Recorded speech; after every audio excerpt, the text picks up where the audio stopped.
네, 저희 오늘 첫 번째 시황 코너. 어제도 시장이 굉장히 긴장감 높은 하루였고요. 시장에 정리해야 될 이슈도 많았습니다. 오늘 저희 판승철님 모시고 어제 시장 깊게 한번 들여다보겠습니다. 네, 안녕하십니까? 안녕하십니까? 예. 네, 반갑습니다. 반갑습니다. 어려운 시장이죠. 어렵습니다. 네, 굉장히 어렵네요. 그나마 이제 금요일은 조금 덜합니다, 부담이. 왜냐면 사람이 별로 없기 때문에 지금 동접이 5천 명이 조금 넘어가는 수치가 나옵니다. 사실 금요일에 오신 분들이 저희 찐팬님들이시잖아요. 아 진짜 그러네요. 정말 찐팬이시죠. 불금에도 저희와 함께 해주시는. 긴장해야 됩니다. 네. 네.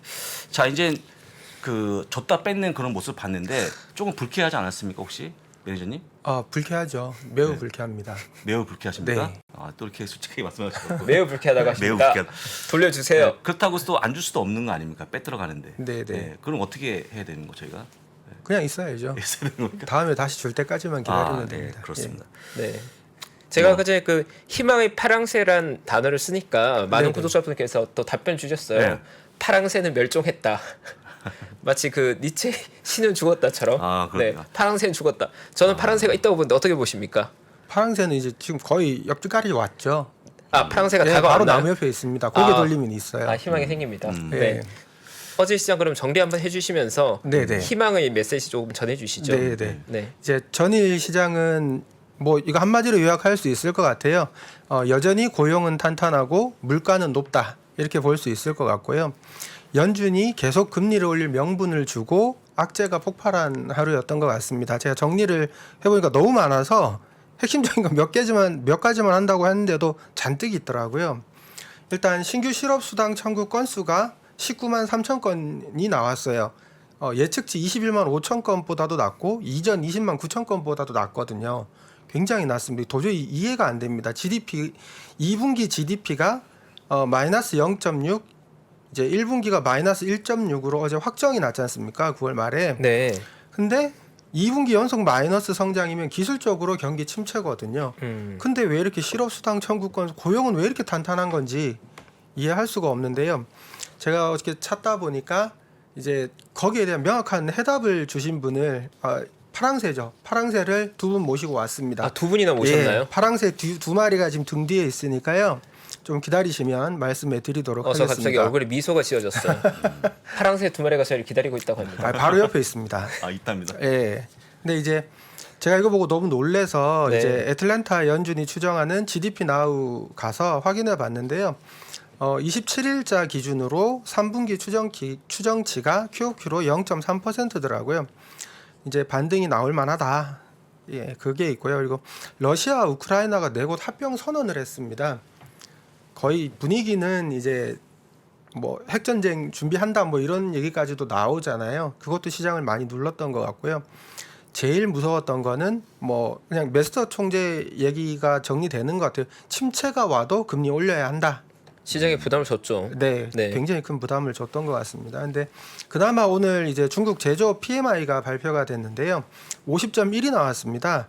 예상치 49.2보다도 좋았고 전월 49.4보다도 좋았습니다. 비제조업 PMI도 50.6 나왔고요. 건설업 PMI가 60.2로 3.7% 증가했고요. 서비스업 PMI가 48.9%로 3% 감소했습니다. 이걸 이렇게 써놓고 이렇게 읽으면 되죠. 건설은 재개됐다. 근데 봉쇄는 아직 풀리기는 아직 멀었다. 이렇게 읽으면 될 것 같습니다. 그리고 이제 어제 방금 말씀해 주신 것처럼 나이키 실적 발표가 있었는데요. 네. 제 가까운 중학생들 이야기로는 나이키는 더 이상 아디다스와 경쟁하지 않는답니다. 예를 들어서 나이키, 아디다스가 있을 때 네. 예전에는 저 친구가 디자인에 대한 확고한 철학이 있구나 이렇게 받아들였다면 지금은 나이키, 아디다스가 모이면 쟤는 왜 저 싼 거를 샀지라는 그런 느낌을 갖는데요. 이젠 경쟁의 약간 경쟁 티어가 다르다. 레벨이 경쟁 상대가 아닌 거죠. 네, 급이 다른 거네요. 급이 달라진 거죠 이미. 네. 그래서 아디다스 브랜드에 나이키 브랜드에 대해서는 우리가 걱정할 필요는 없을 것 같은데 예상보다도 매출액이 127억 달러, EPS가 0.93으로 예상치보다는 모두 상회를 했습니다. 매출은 전년비 4% 증가했는데요. 놀랍지 않습니까? 경기 침체인데도 매출은 증가했습니다. 하지만 문제가 됐던 건 뭐냐면 중하권에서 23% 감소가 있었는데요. 여기도 역시 락다운이 얼마나 무서운가 하는 거를 보여주는 거죠. 그리고 주당 순이익이 이게 아마 제일 큰 문제였을 것 같은데 1.18달러에서 20% 하락한 0.94달러를 기록했습니다. 이 자체로 보면 예상보다는 잘했지만 전체적으로 EPS가 20% 하락했다 이거죠. 네. 그러니까 지금 뭐 시간에서 좀 안 좋은 모습을 보이고 있는데 매출 총 이익률을 보면 좀 어느 정도 나올 것 같아요. 46.5%에서 44.3%로 2.2% 하락했거든요. 근데 원인은 써놨더라고요. 주로 화물 및 물류 비용 상승이다. 다이렉트 가격을 인하하고 환해지 비용이 증가했다. 다이렉트 및 도매 시장 조치를 통해서 초과 재고를 정리하고 있다. 그럼 이해가 되는 거죠. 아, 매출이 이런 상황에서도 좋았던 거는 떨이를 했구나. 온라인에다가 뭐 아니면 도매상한테 대규모로 이제 할인해서 떠넘겼다라는 거죠. 그러니까 EPS가 감소한 거고 매출은 증가하는 그런 모양이 나온 거죠. 근데 이런 상황임에도 불구하고 나이키는 20년 연속 배당금 증가시키겠다. 1분기 자사주 매입 10억 달러, 전년도보다 11% 증가한 4억 8천만 달러의 배당금을 지급하겠다라고 했거든요.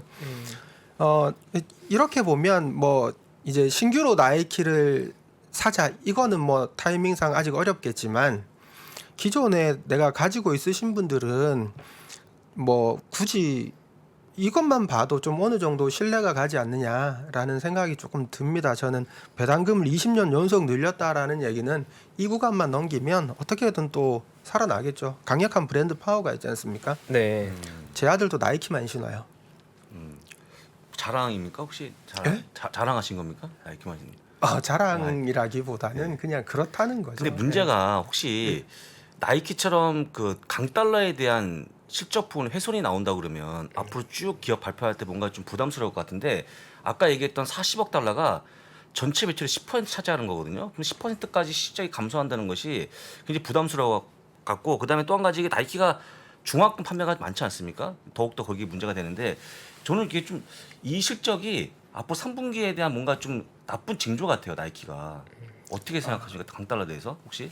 저는 첫 번째는 네. 이제 중화권 문제는 네. 이제 락다운 풀릴 거잖아요. 저는 풀릴 풀리겠죠. 거라고 네. 강력하게 믿고 있고요. 네. 그리고 이제 그 말씀하신 대로 매출액의 10%가 감소하잖아요. 네. 그럼 우리가 상식적으로 봐서 어. 매출액의 10%면 뭐 대충 주가가 10% 정도 떨어지면 되는 거 아닌가요? 간단하게 그만큼 보면. 빠집니다 지금. 네. 그만큼 딱 딱 빠집니다. 그만큼 빠졌으면 지금 선반영 됐잖아요. 네. 선반영 놀이 이미 했으니까 환율 때문이라면서요. 그러면 환율이라는 게 내가 어느 정도 일정한 가격에 고정시킬 수 있으면 모르겠는데 3개월 뒤에 봤을 때 뭐 기적적으로 물가가 잡히고 기적적으로 환이 많이 떨어질 수도 있잖아요. 그럼 10% 이미 선반영했는데 예를 들어서 환율에 의한 효과가 절반밖에 안 나왔다. 그럼 다시 5% 올라야 되는 거잖아요. 이 환율을 가지고 내가 예측을 하는 거는 사실 조금 어려운 것 같고요. 그리고 환은 어찌됐든 뭐 어찌됐든 금리와 성장률의 관계잖아요. 이거는 그 맞추기 어려운 것 같아요. 그렇죠. 그거는 나이키가 뭐 고민해서 잘 하리라 생각합니다. 알겠습니다. 일단 뭐 저 나이키 같은 경우 시장에 좀 위축을 주긴 했고 시장은 많이 빠져 있긴 한데 제가 이제 좀 궁금한 건 사실 지금 시장이 온통 비관과 공포로 가득하거든요. 제가 느끼기에 특히나 국내장 역시도 이번 주는 맞아요. 예. 좋은 얘기를 저도 한 번도 들은 적이 없어요. 그렇다면 지금 시장에 뭔가 좀 희망이 뭔가 필요한데 놀랍게도 예, 오늘 저희 판승철님의 제목이 희망의 메시지입니다. 그렇습니다. 희망의 메시지가 있나요? 희망의 메시지 파랑새 1번 파랑새 준비하고 1번 있습니다. 파랑새. 네. 1번 파랑새는 출동하시죠, 일본 파랑새. 1번 파랑새 곧 나옵니다. 제레미 시겔 우리 다 아는 유명하신 분이잖아요. 네. 와튼 비즈니스 스쿨 교수님이시고요. CNBC 인터뷰에서 보면 파월은 사과해야 된다 이렇게 시작을 했어요. 네. 파월은 작년에 원자재 가격 폭등할 때 인플레이션은 일시적이고 22년에는 인플레이션이 2% 수준으로 떨어질 것이다. 경기 침체 가능성은 매우 낮다라고 얘기를 했었는데 지금 상황 보면 정반대잖아요. 세 가지 다 틀렸죠. 다 틀렸죠. 네. 근데 적당히 틀려야 되는데 엄청나게 틀렸죠. 네. 심각할 정도로 틀렸습니다. 근데 지금 원자재와 부동산이 하락하는 와중에 23년까지 금리를 올리겠다라고 지금 말한다는 거죠. 이때 교수님이 화를 무척이나 내시면서 이건 너무 긴축적이다. 왜냐하면 인플레이션은 기본적으로 멈췄다라고 얘기를 하거든요. 깜짝 놀랐습니다. 뭐라고 하셨냐면 주택이나 고용, 임금 즉 CPI는 후행 지표이다 이렇게 얘기를 했어요. 네. 저는 이거 망치로 머리 한 대 맞은 것 같은 충격을 받았어요. 중학교, 고등학교 때 이걸 배웠거든요. 틀림없이. 다음 중 경기 선행지수가 아닌 것은 좀 어려운 문제는 경기 지수와 선행지수와 후행지수가 맞게 짝지어진 것은 분명히 제가 풀었던 문제였거든요. 근데 그거를 생각도 못 하고 있는데 이분이 이렇게 얘기를 하는 거죠. 후행지표를 가지고 시장을 그 정책을 쓰지 마라. 왜 지나간 과거를 이게 설명이 되는 거죠. GDP가 하락한다. 경기가 침체되고 있는데 왜 이렇게 고용은 좋으냐? 고용이 후행 지표니까요. 그래서 좋다는 거죠. 지금 선행 지표는 시장이라는 거죠. 시장 가격이 선행 지표인데 왜 반대로 하냐 이거죠. 정책을. 이거는 정확하게 작년에 했던 실수를 반대로 하고 있는 거다. 반대의 실수다라고 얘기를 하셨습니다. 그러니까 이제 FOMC 이후 기자회견에서 기자들은 신규 취업자가 320만 명이나 되는데 왜 GDP는 떨어지는가 이런 질문을 했어야 되는데 다 같이 앵무새처럼 파월의 한 말을 따라하고만 있었다는 거죠. 이게 굉장히 의미 있지 않습니까? 지금의 정책이 앞으로 12개월에서 15개월 뒤에 반영될 텐데 왜 급하게 올리냐 이거죠. 후행 지표가 이미 꺾이는 걸 확인하고 나서는 시장이 완전히 박살났었다라는 거죠. 박살나 있을 거라는 거죠. 그때 와서 금리 급하게 낮춰도 이미 망가진 시장은 회복시키기가 굉장히 힘들 것이다. 적당히 좀 해라. 후행 지표들 보지 말고 시장에 기반을 둔 데이터를 봐라. 이렇게 말씀을 하셨거든요. 네. 네, 금리를 이런 속도로 올려서는 안 된다. 왜냐하면 급격한 인상의 피해는 결국 서민들이 보게 될 거다라고 얘기를 했었거든요. 그러니까 해고는 서민들이 당한다는 거죠. 근데 왜 금리를 그렇게 니네 마음대로 후행 지표를 보고 엉터리로 하냐 이거죠. 네. 사실 그 시겔 교수님의 말이 월가의 그 말을 사실 대변하고 있는 것 같아요. 결국은 우리가 연초에 블라드 총재 같은 인물들은 아주 공격적인 금리 정책을 연초에 펼쳐야 된다고 강하게 주장했는데 그 당시에 사실 시장에서는 별로 공감대가 형성되지 않았었거든요. 그때는 블라드가 왜 저렇게까지 매파적이지? 왜 저런 거지? 이런 분위기였고 파월 역시도 그렇게 그 의견을 따르지 않는 분위기였는데 지나고 보면 결국 블러드의 말처럼 연초에 강하게 갔다가 점점 더 부드럽게 스텝을 밟아줘야 됐는데 지금 오히려 지나치게 후반부 연말 다가오면서 스텝을 너무 가파르게 올리다 보니까 지금의 월가나 그 제레미 시게 교수님의 말은 뒤늦게 너무 매파적이라서 후폭풍이 너무 클 거다 이 말씀을 하시는 거잖아요. 네. 그렇습니다. 근데 그렇게 본다면 아마도 만약에 시장의 CPI가 좀 가라앉아주고 만약에 우리가 우려하는 이벤트들이 더 이상 추가되지 않는다면 내년의 금리 정책은 생각보다 빠르게 금리가 좀 안정될 수 있다. 이렇게 좀 봐도 될까요? 그렇게 볼 수 있을 것 같습니다. 네, 금리 약간은 내년 되면 안정될 수 있다. 근데 시겔 교수님 말은 이미 안정됐다는 이미 꺾였는데 네. 이제 후행 지표들 보지만 그러니까 렌트비는 후행 지표다 이거죠. 신규 착공 건수는 선행 지표인데 이거 감소했다는 거죠. 이미 꺾이기 시작했는데 네. 왜 렌트비 가지고 이렇게 얘기를 하냐 이렇게 볼 수 있을 것 같아요. 그러니까 시장 기반을 둔 데이터를 더 쉽게 얘기하면 주가 이렇게 폭락한 거 안 보이냐 이거죠. 대부분의 시장 참여자들이 모두가 경기 침체를 얘기하고 있는데 왜 이렇게 금리를 급하게 올리냐는 거죠. 보면서 천천히 올려도 됐었을 텐데 네. 라는 거고 이렇게 훌륭하신 분들이 이렇게 어떤 느낌이냐면 저는 그 이전에 이제 투자 전략가들이나 이런 분들 나와서 얘기할 때는 이제 선생님이 나온 거잖아요. 시겔 교수 정도 되면 학년 주임 정도 되는 거죠. 네. 선생님들이 긴장하지 않을까요? 이런 분들이 나오면. 그래서 저는 이분이 이렇게 많이 얘기해 주시는 게 어쩌면 이게 여론이 형성이 돼서 너무 급격한 인상에 대해서 연준이 부담을 느낄 수 있는 그런 내용이 좀 나와줬으면 좋지 않나라고 생각이 됩니다. 네. 사실 제레미 시겔 교수님이라고 하면 저희 투자자들에게는 주식에 장기 투자하라라는 저서로 굉장히 우리에게 많은 메시지를 주신 분이고 특히나 10년 이상 미국 지주익을 투자했을 때 S&P 500 기준으로 10년 이상 장기 투자했을 때는 손해난 구간이 없었다는 데이터를 보여줘서 저한테 장기 투자에 대한 좀 믿음을 많이 줬던 분이죠. 맞습니다. 시장에선 학계에 계신 분이 굉장히 오피니언 리더로 볼 수 있고 굉장히 좀 파워풀한 파랑새 1번이 아니었나. 두 번째 희망의 메시지 어떤 게 남아 있나요? 예, 2번 파랑새는 이제 포브스 회장입니다. 스티브 강력하네요. 포브스 회장이 네. 이분은 뭐라고 말씀을 하셨냐면 금리만 가지고 물가를 잡는 거는 연준의 독단이다라고 얘기를 했거든요. 멀쩡한 경제를 망가뜨리고 국민을 가난하게 만드는 것보다 나은 길이 있다. 80년대 볼커 연준 의장이 20%가 넘는 급격한 기준금리를 인상을 해서 인플레이션을 잡자 레이건 행정부는 감세와 규제 완화를 도입해 경제를 안정시키고 생산을 늘렸다 이렇게 얘기를 했거든요. 네. 참 이게 되게 지금 뭐랄까요? 원래 이렇게 했어야 되는 거 아닌가 정책을 생각이 들고요.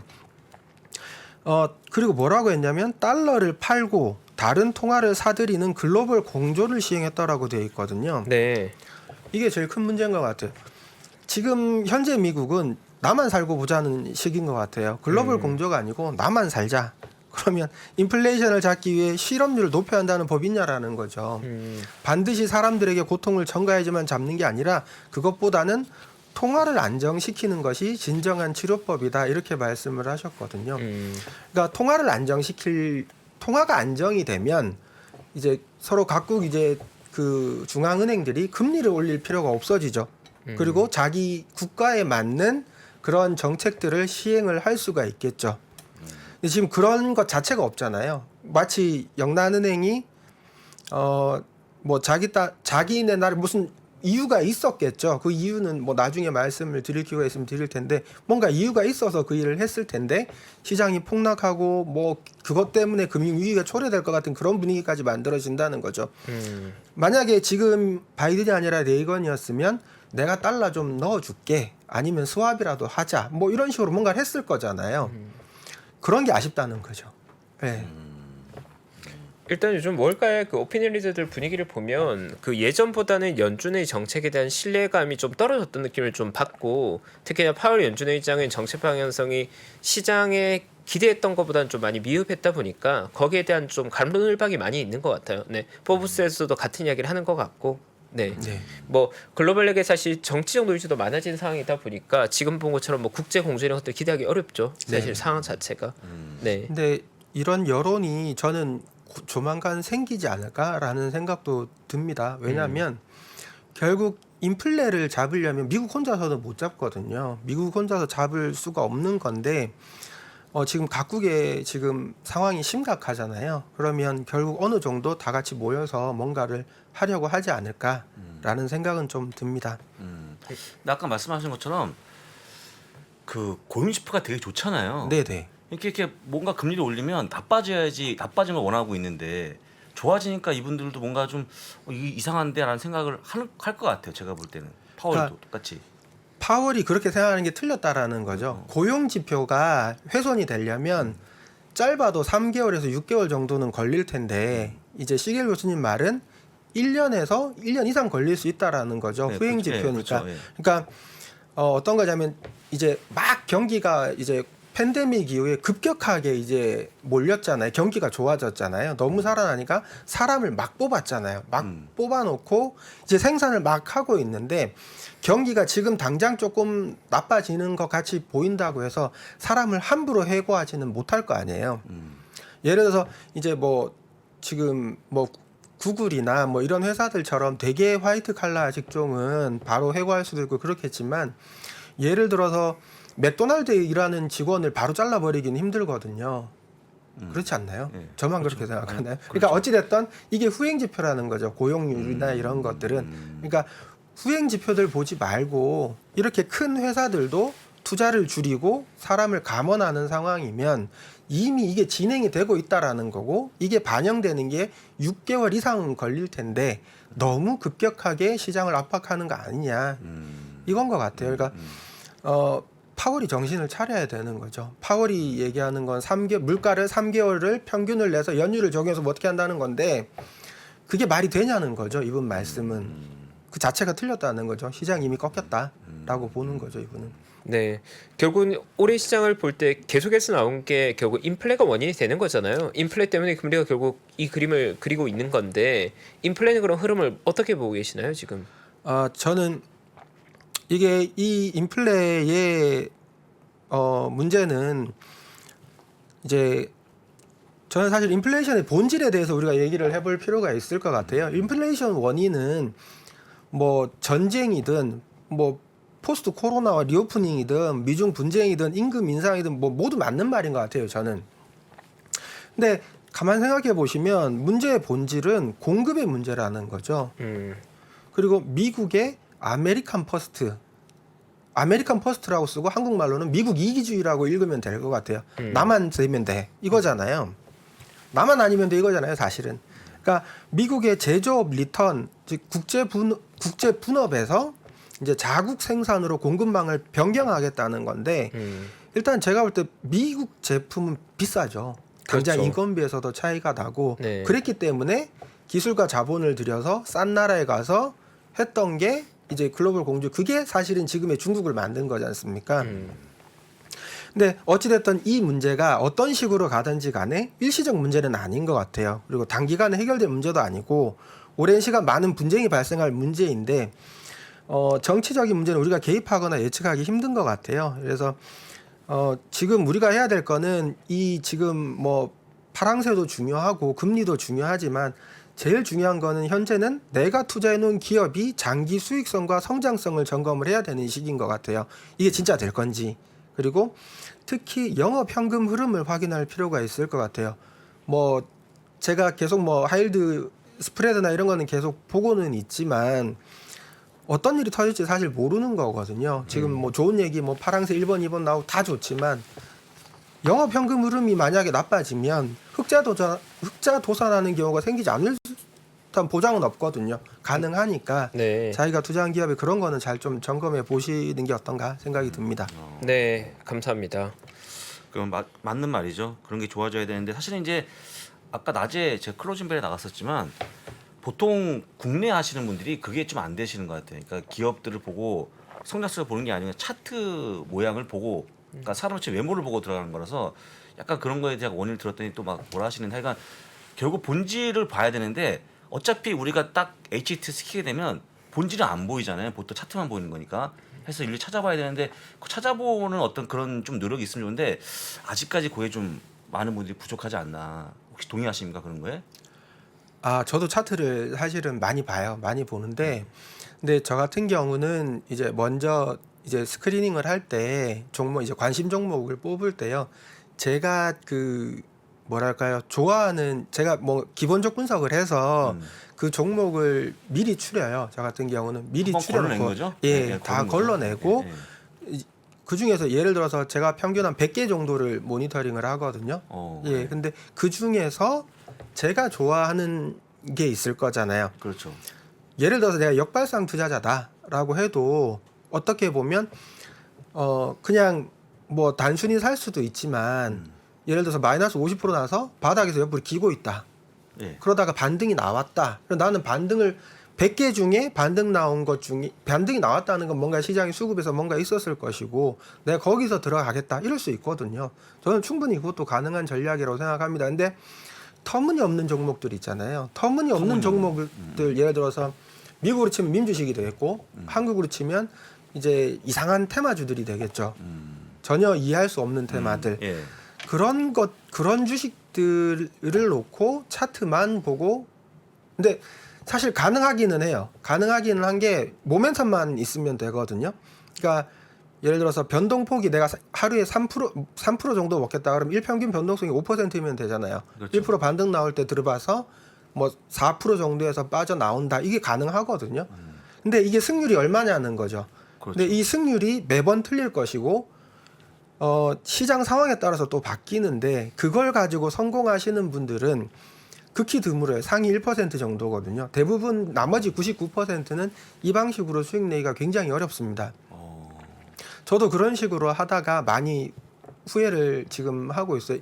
잘잘하게 먹어서는 수익이 안 나요. 그러니까 뭐 수수료나 세금을 빼더라도 잘잘하게 먹는 게 예를 들어서 뭐 많은 표현들 있죠. 1 곱하기 2 곱하기 3 곱하기 4 곱하기 5 곱하기 0은 0이잖아요. 마지막에 0이 되는 케이스가 발생하더라고요. 그러니까 이거를 잘 피해야 되고 그리고 금액이 커지면 이렇게 못하죠. 금액이 뭐 1억 2억이면 가능한데 이게 뭐 100단위로 가버리면 뭐 100개 막 이런 식으로 가버리면 이걸 가지고 트레이딩을 하는 거는 불가능하죠. 그러니까 뭔가 내가 큰 돈을 벌고 싶다, 내가 큰 자금을 운용하고 싶다 하시는 분들은 그런 것보다는 물론 이제 그런 걸 참고를 해서 뭔가를 하시겠지만 좀 뭐라 그럴까요? 그것보다는 기본적으로 탄탄한 기업을 고르는 게 우선인 것 같아요. 네, 감사합니다. 감사합니다. 그러니까 종목을 보더라도 일단 한번 걸러내고 아니 당연하죠. 예, 걸러내고 그 작업이 그 없으면 상태에서 못합니다. 예. 한번 차트를 보자라는 말씀이니까 네, 네. 중요한 내용이네요. 예, 그렇게 하면 좋을 것 같습니다. 네, 뭐 일단 여전 시장은 좀 어려운 국면인 것 같고요. 그럼에도 불구하고 그래도 시장에 약간 낙관적으로 볼 수 있는, 약간의 희망적으로 볼 수 있는 메시지 두 가지 잘 정리해 주셨습니다. 네, 감사합니다. 예, 감사합니다. 감사합니다. 네. 저희 잠시 후 2부에는요. 그 최근에 시장에 관심을 많이 받고 있는 섹터죠. 중국의 전기차 기업들. 찔링님 나오셔서 좋은 내용들도 공유해 주실 예정입니다. 저희 잠시 광고 보고 돌아오겠습니다. 신고가에 5만 원 돌파할 때 5만 원에 따라 살 수 있나요, 우리? 내가요? 5만 원이 다시 내려가서 2만 원까지 와서 2만 원 떨어지면 신저가예요. 거기서 공모해서 쓸 수 있나요? 주식시장에 절대 변하지 않는 것이 두 가지 있습니다. 주가의 기본적인 움직임 그리고 투자하는 사람들의 심리입니다. 내가 팔면 오르고 사면 떨어진다고요? 주식에 대한 공부가 모자라서가 아닙니다. 주가를 만드는 투자자의 심리를 모르기 때문이죠. 하락장의 공포를 이기는 5가지 실전 투자 심리 전략. 박병창의 돈을 부르는 매매의 심리에서 지금 확인하십시오.